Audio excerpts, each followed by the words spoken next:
શંકરાચાર્ય ભગવાન શંકરાચાર્ય અને પ્રખર પંડિત મંડન મિશ્રજીનો ઐતિહાસિક શાસ્ત્રાર્થ નામનું નાટક લઈને આવે છે આપણી સ્કૂલના ટ્રસ્ટી શ્રી ઉમંગ સર, તેમના ધર્મપત્ની ધારા મેડમ અને ડેમાઈ સ્કૂલના જીઆઈપીએસ સ્કૂલના ભૂતપૂર્વ વિદ્યાર્થી વર્ષિલ.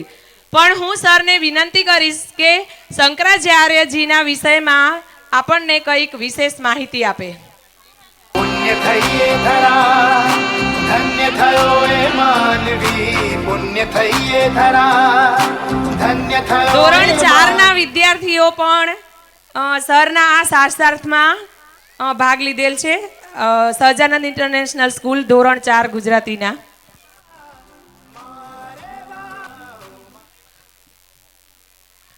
સૌ શ્રોતાજનો, ગ્રામજનો, વિદ્યાર્થીઓ, વાલી મિત્રો, સૌને મારા નમસ્કાર.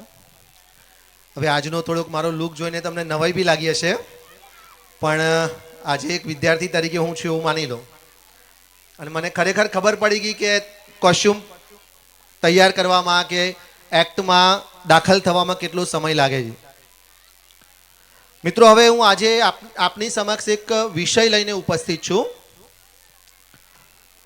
થોડાક સમય પહેલાં મારા ઉપર આપણા જ ગામના ડૉક્ટર સાહેબ છે, ડૉક્ટર કે.એસ. પુરોહિત, જે અમદાવાદમાં સુભદ્રા ગેસ્ટ્રો ક્લિનિક, ઘણા મિત્રોએ નામ સાંભળ્યું હશે, એમનો ફોન આવ્યો કે એમના એક ડૉક્ટર મિત્ર છે યુકેમાં અને એમના એક ઉદ્યોગપતિ મિત્ર છે હૈદરાબાદમાં, હરિકિરણજી.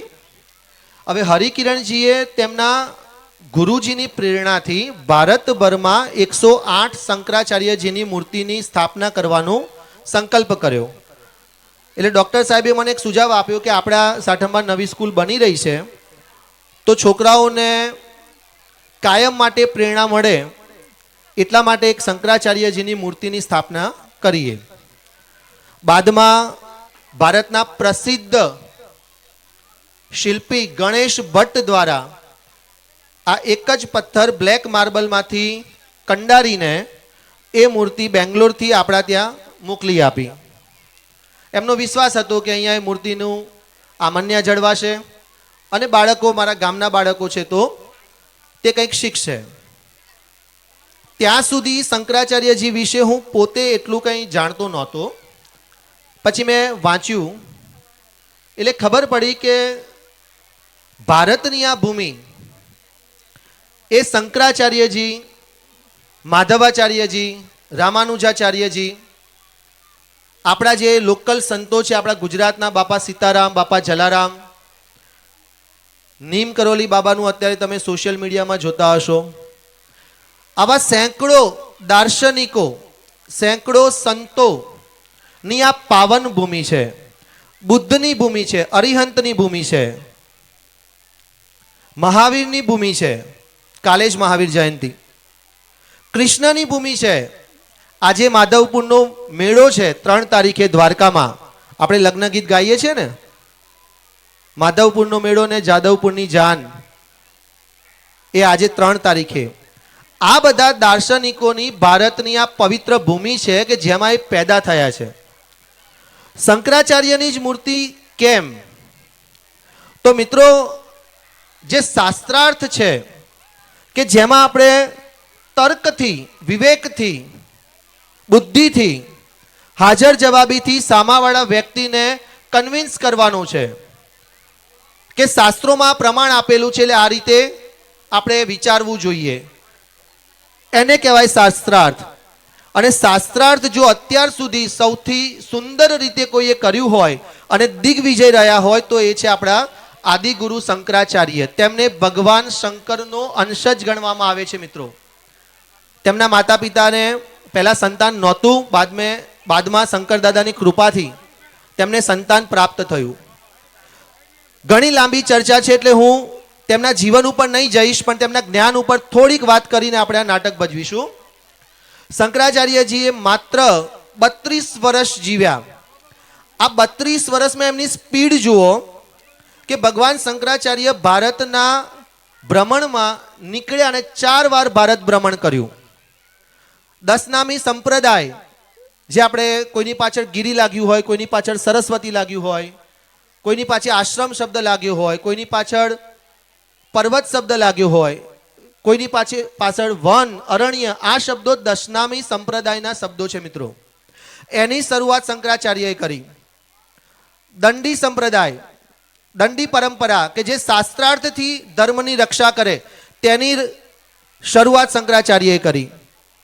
નાગા સાધુઓના આપણે ફોટા જોઈએ છે જે આપણને ડર લાગે છે, એ ધર્મની રક્ષા માટે તેની પણ શરૂઆત શંકરાચાર્યએ કરી. તેમનું આયોજન વિચારો મિત્રો, ભારતની 4 દિશામાં, સાઉથમાં શૃંગેરી મઠ, આપણા ગુજરાતમાં દ્વારકામાં શારદા મઠ, જ્યોતિર્મઠ ઉત્તરાખંડમાં, અને જગન્નાથપુરીમાં જગન્નાથ મઠ, 4 મઠ, 4 વેદને સમર્પિત કરી અને ગુરુ ગાદી સ્થાપી, જે આજે પણ ચાલે છે. તેમના જન્મ વિશે થોડુંક મતાંતર છે, પણ જ્ઞાન વિશે નથી. તેમના ગુરુ ગોવિંદ પાદાચાર્યને જ્યારે શંકરાચાર્ય સૌથી પહેલા મળ્યા, એટલે ગુરુજીએ પૂછ્યું કે તું કોણ છે? તો એના જવાબ સ્વરૂપ શંકરાચાર્યએ નિર્વાણ અષ્ટકમ રચના કરી દીધી, કે જે આજે પણ આપણે સાંભળીએ છીએ. એકવાર ભિક્ષામાં એક સ્ત્રીના ઘરે કંઈ જ નહોતું, તો તેમણે કનકધારા સ્તોત્રની રચના કરી દીધી. તેમણે 12 વર્ષથી 16 વર્ષની આયુમાં 11 ઉપનિષદો, ગીતા અને બીજા અનેક શાસ્ત્રોના ભાષ્ય લખી દીધા, ટીકા, કે આ શ્લોક છે, આ શ્લોકનો આ અર્થ થાય. શંકરાચાર્ય પોતે અદ્વૈત વેદાંત માટે પ્રચલિત છે કે જીવ અને ઈશ્વર એક જ છે. અદ્વૈત, દ્વૈત નહીં, બે નહીં, એક જ, જીવ અને ઈશ્વર એક જ છે. આવા વિચક્ષણ દાર્શનિક સંત અને ભગવાન આ ભારત ભૂમિ પર પેદા થયા છે મિત્રો. માટે આપણે એમની મૂર્તિ અહીંયા સ્થાપિત કરી છે. આપણી સ્કૂલના વિદ્યાર્થીઓ અને શિક્ષકો પણ એમાંથી પ્રેરણા લેશે. અત્યારે તમે ટીવી ડિબેટમાં જોતા હોવ છો કે એકબીજાની વાત કાપવામાં આવે, ગુસ્સે થઈ જાય, બૂમા બરાડા પાડે. આ શાસ્ત્રાર્થ નથી, એમાંથી તમને સત્ય ના મળે. શાસ્ત્રાર્થ મતલબ શાંત મને સામેવાળાની વાત સાંભળવી, કાન ખોલીને તર્ક રજૂ કરવો, વિવેક રજૂ કરવો, સામેવાળાને સન્માન આપવું. કલ્પના કરો, એક વિદ્યાર્થી પ્રશ્ન પૂછે અને જો શિક્ષક મોઢું બગાડે તો એ જ્ઞાન ક્યાંથી મેળવશે? અથવા શિક્ષક કોઈ વિદ્યાર્થીને પ્રશ્ન પૂછે અને વિદ્યાર્થી જ્ઞાનના અભાવે જો એનો તર્કબદ્ધ જવાબ ના આપી શકે તો જ્ઞાન ક્યાંથી આગળ વધશે? માટે શંકરાચાર્ય શિક્ષક અને ગુરુ બંને માટે શાસ્ત્રાર્થ એટલે કે પ્રશ્ન પૂછવાની, સંવાદ કરવાની, સંભાષણ કરવાની કળા માટે ઉદાહરણ રૂપ છે. મિત્રો, ઘણી વાત લાંબી થઈ શકે છે, પણ સમયની મર્યાદાને જોતા હું હવે અમારા નાટકની વાત કરું. ભારત ભૂમિમાં જે જ્ઞાન મળ્યું છે એ સંવાદના આધારે મળ્યું છે. જેમ કે અર્જુન અને કૃષ્ણનો સંવાદ, એ ગીતા છે. અષ્ટાવક્રએ તેના પિતાના જોડે જેમનો સંવાદ થયો હતો તેની સાથેનો સંવાદ, યુધિષ્ઠિર અને દક્ષ સાથેનો સંવાદ, એવો જ એક ઐતિહાસિક સંવાદ થઈ ગયો મંડન મિશ્રા, કે જે આજે મારું પાત્ર છે, અને જગતગુરુ ભગવાન શંકરાચાર્યની વચ્ચે. એવું કહેવાય છે કે આ શાસ્ત્રાર્થ 21 દિવસ સુધી ચાલ્યો હતો. અને મંડન મિશ્રા જીવ અને ઈશ્વર અલગ છે એ વાત ઉપર અડેલા રહ્યા. શંકરાચાર્ય જીવ અને ઈશ્વર એક જ છે એ વાત ઉપર અડેલા રહ્યા. અને તમને જાણીને આનંદ થશે કે આની શરત કેવી. શંકરાચાર્ય એવું કીધું કે જો હું આ શાસ્ત્રાર્થમાં હારી જઈશ તો હું મારો ભગવો ત્યાગીને ગૃહસ્થાશ્રમ સ્વીકારીશ. સામે મંડન મિશ્રાએ એવું કહ્યું કે જો હું આ શાસ્ત્રાર્થમાં હારી જઈશ તો હું મારા શ્વેત વસ્ત્ર ત્યાગીને, ગૃહસ્થાશ્રમ ત્યાગીને ભગવો સ્વીકારીશ. અને તમને જાણીને આનંદ થશે મિત્રો, આ શાસ્ત્રાર્થમાં મધ્યસ્થી તરીકે મંડન મિશ્રાના ધર્મપત્ની ઉભય ભારતીજી હતા, જે પોતે એક મહાપંડિતાઈન હતા. આજનું નાટક અમે મંડન મિશ્રા અને શંકરાચાર્ય સુધી જ રાખ્યું છે, પણ ઓરિજિનલ શાસ્ત્રાર્થમાં શંકરાચાર્યએ ઉભય ભારતી જોડે પણ શાસ્ત્રાર્થ કરવો પડ્યો હતો. કેવા લોકો છે મિત્રો, વિચાર કરો. બે વાદી છે, જજ તરીકે એક વાદીના પત્ની છે, છતાં નિર્ણય હમણાં જોજો તમે કયા પક્ષમાં આવે છે. આ સંવાદ થોડોક હિન્દીમાં છે, થોડુંક લેંગ્વેજ ટફ છે. તમે ટ્રાય કરજો, ધ્યાનથી સાંભળવાનો પ્રયત્ન કરજો, તમને ખૂબ મજા આવશે અને કાયમ યાદ રહેશે. હવે વધારે સમય ન લેતા આપ સૌની આજ્ઞા લઉં છું અને આશા રાખું છું કે અમે તમને એક સરસ નાટક સરસ શાસ્ત્રાર્થ રજૂ કરી શકીશું. ધન્યવાદ. श्री परमेश्वर प्रियतान्नमः। देवी, कर्तव्य कार्य संपन्न हो गया है। आइए अब अभ्यागतों को भिक्षान्न देने के लिए बाहर चले। जी स्वामी।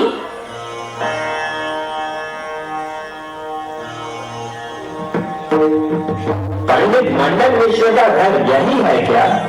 स्वागतम अभ्यागतः स्वयं विष्णु।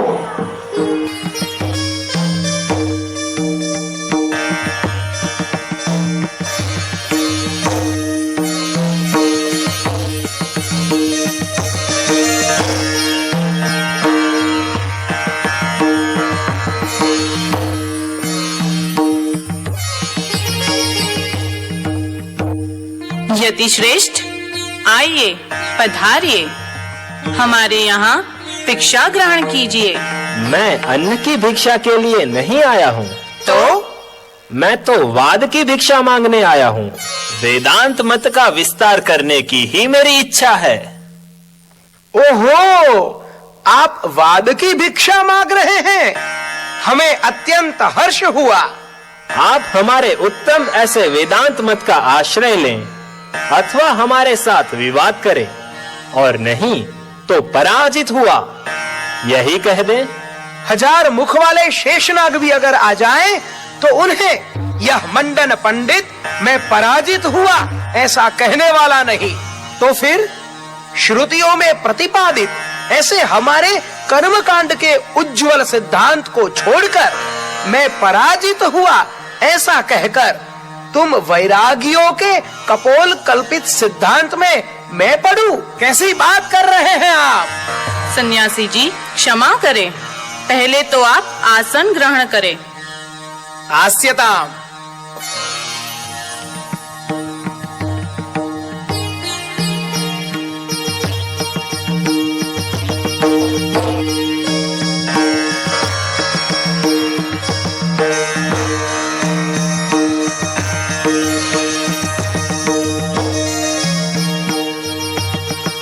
अगर आप सबकी आज्ञा हो तो हम शास्त्रार्थ का आरंभ करें, किंतु हमारे इस शास्त्रार्थ में मध्यस्थ यानी तटस्थ निर्णायक का काम कौन करेगा?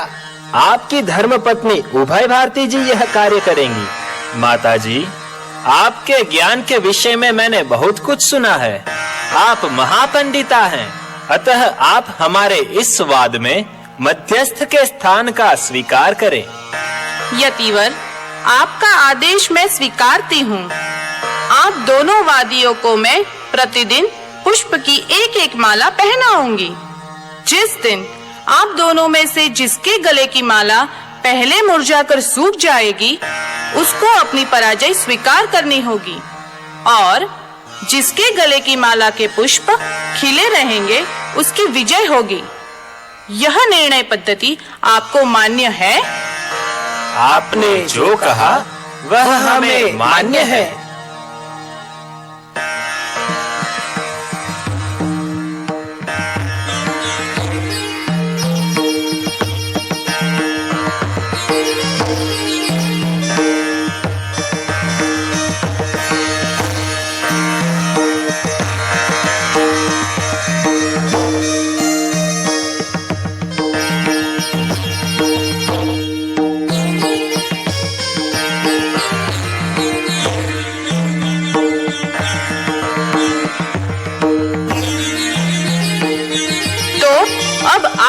विद्वान शिरोमणि महापुरुष अपने अपने पक्ष की प्रतिज्ञा सुना करके शास्त्रार्थ प्रारंभ करें।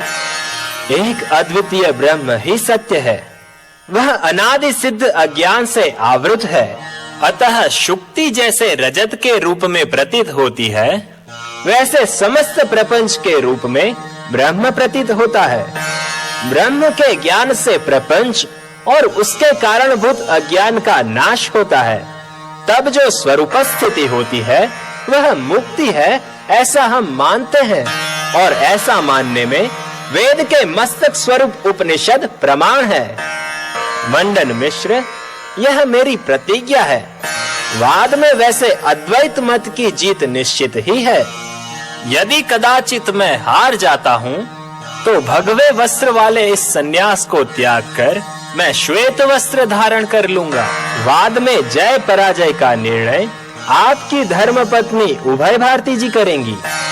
स्वामी, आपकी क्या प्रतिज्ञा है? वेद का कर्मकांड ही सत्य है, ज्ञान कांड अर्थवाद है। शब्द की शक्ति कार्यान्वित पदार्थों में ही रहती है। चैतन्य रूप परब्रह्म तो कार्य के साथ संबंध से रहित है। इसलिए परब्रह्म के विषय में शब्दात्मक उपनिषद प्रमाण नहीं, और वेदों का कर्म विभाग यज्ञादि कर्मों में प्रमाण है। ब्रह्म के होने में तो कोई प्रमाण ही नहीं, अतः कर्म से ही मुक्ति होती है। यह मेरी प्रतिज्ञा है। श्रुतियों के प्रामाण्य से मैं यह सिद्ध कर बताऊंगा। अगर हमारे इस वाद में मेरी पराजय होती है तो मैं श्वेत वस्त्रों वाला गृहस्थाश्रम छोड़कर भगवे वस्त्रों वाला सन्यास स्वीकार करूंगा। इस वाद में जय पराजय के निर्णय के लिए आपकी तरह मैं भी अपनी धर्मपत्नी का मध्यस्थ के रूप में स्वीकार करता हूँ। दोनों वादियों की प्रतिज्ञा यहाँ उपस्थित सभी श्रोताओं ने सुनी है। अब आप दोनों शास्त्रार्थ प्रारंभ करें। हे सन्यासी जी, जीव तथा ईश्वर की वास्तविक एकता का आप स्वीकार करते हैं, तो इसमें प्रमाण क्या है? छांदोग्य उपनिषद में 9 बार कहा है तत्वमसि श्वेत के, तो वही प्रमाण है। यज्ञादि सत्कर्म करने वाले यजमान को आप परमेश्वर हैं ऐसा कहकर उनकी स्तुति करने के लिए ही तत्वमसि वाक्य है। इसलिए यह वाक्य यज्ञादि विधि वाक्य का अंग रूप वाक्य है, स्वतंत्र वाक्य नहीं। अर्थात आप वेद के विभाग स्वीकारते हैं? अवश्य। वेद के कितने विभाग हैं? 2 विभाग। कौन कौन से?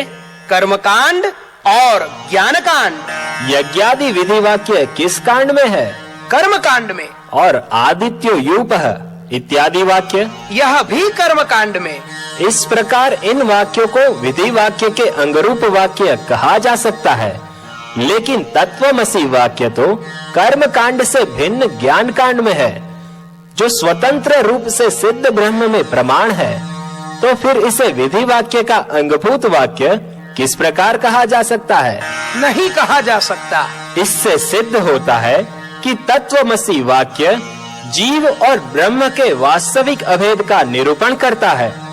प्रामाण्य का निश्चय सफलत्व से होता है, क्रियार्थकत्व से नहीं।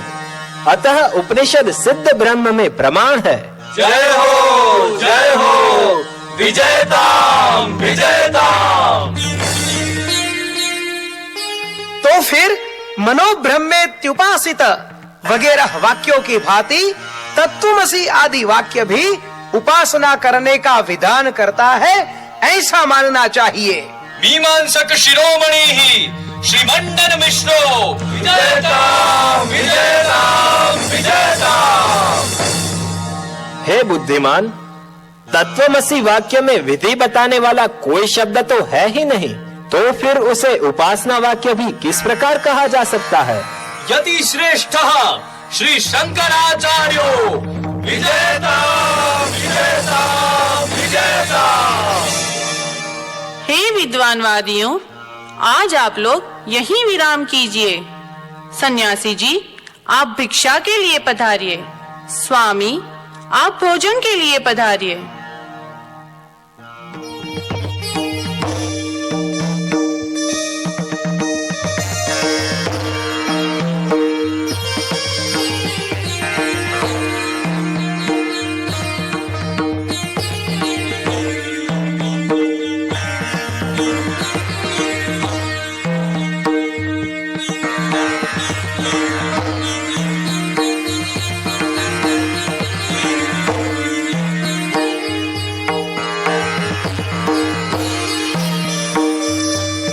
मंडन मिश्र जी, कल मैंने यह सिद्ध किया कि वेदांत का तत्वमसि वाक्य जीव और ब्रह्म की एकता सिद्ध करता है। इस विषय में आपका अब क्या कहना है? द्वा सुपर्णा सयुजा सखाया समानम वृक्षम परिशस्व जाते तयोरन्यः पिप्पलम स्वादवत्ति अनश्नन्यो भिचाकशीति। यह श्रुति जीव को कर्म फलों का भोक्ता और ईश्वर को अभोक्ता कहती है। अतः जीव और ईश्वर भिन्न है, इसलिए अभेद बताने वाली श्रुति यहाँ बाधित होती है। निरक्षर मनुष्य भी जानता है कि जीव और ईश्वर भिन्न है, इसलिए इनमें भेद का कथन करने के लिए वेद की आवश्यकता नहीं। लेकिन श्रुति तो कहती है कि जीव भोक्ता है और ईश्वर अभोक्ता, तो फिर इन दोनों के बीच एकता किस प्रकार हो सकती है? जीव और ईश्वर में भेद औपाधिक है। औपाधिक ही सही, पर भेद तो है ही ना। देखिए, जपा कुसुम पुष्प की सन्निधि में स्फटिक लाल दिखता है, तब लाल स्फटिक और नीरंग शुद्ध स्फटिक, इन दोनों के बीच में भेद है कि नहीं है? स्फटिक कहाँ लाल हुआ है?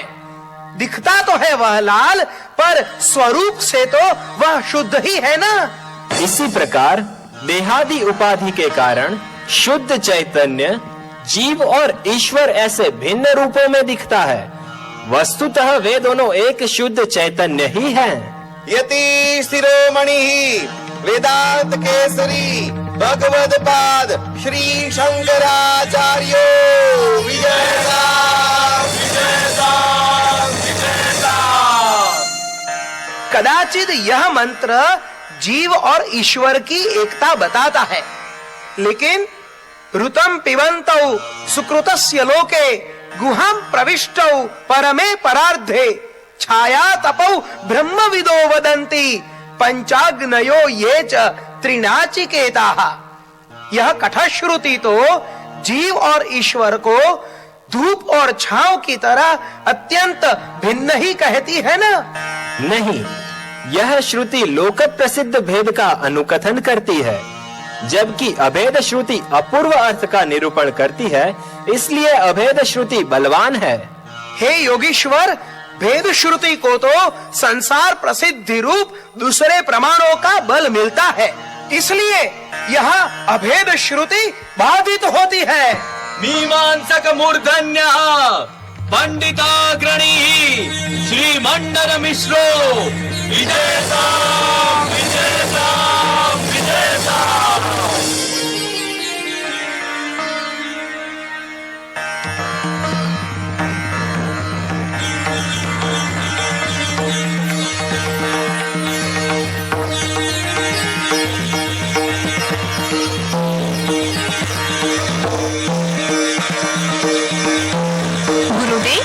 शंकराचार्य जी और मंडन मिश्र जी दोनों एक दूसरे को पराजित करने के लिए कठिन परिश्रम कर रहे थे, परंतु उनमें किसी भी प्रकार की कटुता दिखती नहीं थी। यह तो सत्य है, पर उनके शास्त्रार्थ का परिणाम क्या आया? कितने दिनों के बाद? 21 दिन तक यह शास्त्रार्थ चला। हे पंडितवर, दूसरे प्रमाण श्रुतियों को समर्थन भी नहीं देते और उनका वाद भी नहीं करते। अन्य किसी साधन से जिसका ज्ञान पहले न हुआ हो, उसका ज्ञान देने वाले को ही प्रमाण कहते हैं। उसी प्रकार जीव और ईश्वर के अभेद के ज्ञान के लिए श्रुति प्रमाण है, ऐसा आप कहना चाहते हैं? हाँ, बिल्कुल यही। किंतु अभेद तो दिखता ही नहीं, इसे किस प्रकार मान लिया जाए? यह रंग केसरी है, ऐसा क्या कान कह सकता है? नहीं। क्यों? क्योंकि आंख रंग के ज्ञान के लिए प्रमाण है, कान नहीं। आंख प्रमाण है तो क्या हो गया? हम मानते हैं अबाधितम अनधिगतम फलवत अर्थजनकम प्रमाणम, अर्थात जो अबाधित है, अनधिगत है और फलवत अर्थ पैदा करने वाला है, वह प्रमाण है। प्रमाण के विषय में यह समझ आप उपनिषद के प्रामाण्य पर लागू करें तो क्या होगा? जीव और ईश्वर का भेद तो संसार में प्रसिद्ध है। अतः भेद अनधिगत नहीं अपितु अभेद अनधिगत है। और तत्वमसि महावाक्य से जीव और ईश्वर का जो अभेद कहा है वह अबाधित भी रहेगा। तब तो उपनिषद सिद्ध ब्रह्म में प्रमाण सिद्ध हो जाएंगे। और ब्रह्म ज्ञान का कोई फल भी है? फल तो आनंद स्वरूप ईश्वर के साथ जीव की एकता सिद्ध होने से जीव स्वयं आनंद स्वरूप सिद्ध हो जाएगा और यह फल भी मिलेगा। तो क्या होगा? आनंद प्राप्त करने के लिए स्वर्ग जाना पड़ेगा? नहीं। तो स्वर्ग के लिए यज्ञ यागादि करने पड़ेंगे? नहीं। तो क्या करना पड़ेगा? कुछ भी नहीं, कुछ भी नहीं। जिस आनंद के लिए हमें यज्ञ यागादि करके स्वर्ग में जाना था वह आनंद तो मैं ही हूँ। यह जानने के बाद तो कुछ करने के लिए रह ही नहीं गया। तब तो मैं मुक्त ही हूँ। तो अब पत्नी, पुत्र, धन संपत्ति, गृहस्थाश्रम आदि यज्ञ के साधनों की आवश्यकता है क्या? तो मुक्ति की प्राप्ति में वैदिक कर्मों का कोई स्थान ही नहीं। स्थान क्यों नहीं है? मुमुक्षु को जिज्ञासु बनाने में कर्म द्वार के स्थान पर है। द्वार है अर्थात जिज्ञासा प्राप्ति के बाद में कर्मों का क्या करना चाहिए? यज्ञ यागादि करके? बस गुरुदेव, मुझे लज्जित न करें। गृहस्थाश्रम का त्याग करके संन्यास ग्रहण करने के लिए मैं उत्सुक हूँ। मैं आपका शरणागत शिष्य हूँ। आप दोनों वादियों के कंठ की माला ने तो जय पराजय का निर्णय अपने आप कर दिया है। मेरे स्वामी की कंठ की माला मुरझा गई है, यह स्पष्ट भी है। परंतु निर्णायक के कार्यभार का निर्वहन करते हुए मैं अपने स्वामी की पराजय का स्वीकार करती हूँ। आप भगवान शंकर के श्री चरणों में